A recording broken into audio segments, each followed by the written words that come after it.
Ramazon oyida iftorlik payti Musa alayhissalom: "Ey Xudo, mandaqa yana boshqa bandalaringni aziz qilasanmi?" Ya'ni Musa alayhissalom Xudo bilan gaplashganlar, to'g'ridan to'g'ri. Lekin ko'rmaganlar.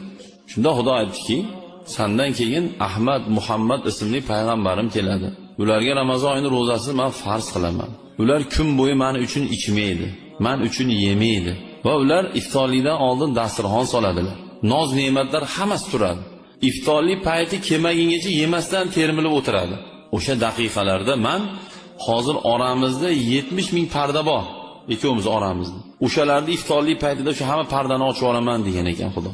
Shunda Musa alayhissalom: "Ey Xudo, meni payg'ambar qilgancha Muhammadni ummat qilganingda ham rozi edim" degan ekan. U imkoniyat bir oy bo'ladi xolos azizlar. Ramazon oyida bo'ladi xolos. Ana endi o'sha davrda biz laqillab gaplashib o'tirsak, siz oshnalar iftorlik qilasizlar, qilamiz. Borib olib iftorlik paytgacha har xil gap so'z, palon po'kun, uyda ham qatta bo'lsa ham yo'q. Bu Ramazon oyidagi eng katta imkoniyatdan unumli foydalanmaslik bu. Bu zarar bu. Shuning uchun o'sha paytda borib uydagilarga yetkazaylik shuni. Iftorlik paytida duolar shak shubhasiz ijobat bo'ladigan payt. Xudo hattoki "Men odamni yarataman" deganda farishtalar: "Ey Xudo, bular senga bo'ysunmaydi, qon to'kadi, urush janjal qiladi, nima qilasan? Biz turganda bularni yaratib" degan farishtalar. Xudo iftorlik paytda bizni deb faxrlanar ekan Xudo. Farishtalar, qara hammanglar ekan. Ramazon oyida iftorlik paytda ko'rding, nimani ko'rding? Dasturxon solinib, yemay o'tirish. Nimaga yemayapti? Sen yema degding, yemayapti. Senlar nima degding? Itoat qilmaydi degdingmi? Guvoh bo'l hammanglar ekan. Trillion farishtaga. Hammang guvoh bo'l. Shularda birortasi gunoh qolmadidir ekan. Ana endi o'sha paytda biz butun yurak, qalb, butun vujudimiz bilan dasturxonni solib qo'yib haqiqatda yemayapmiz. Nimaga yemayapmiz? Xudo yema degani uchun yemayapmiz.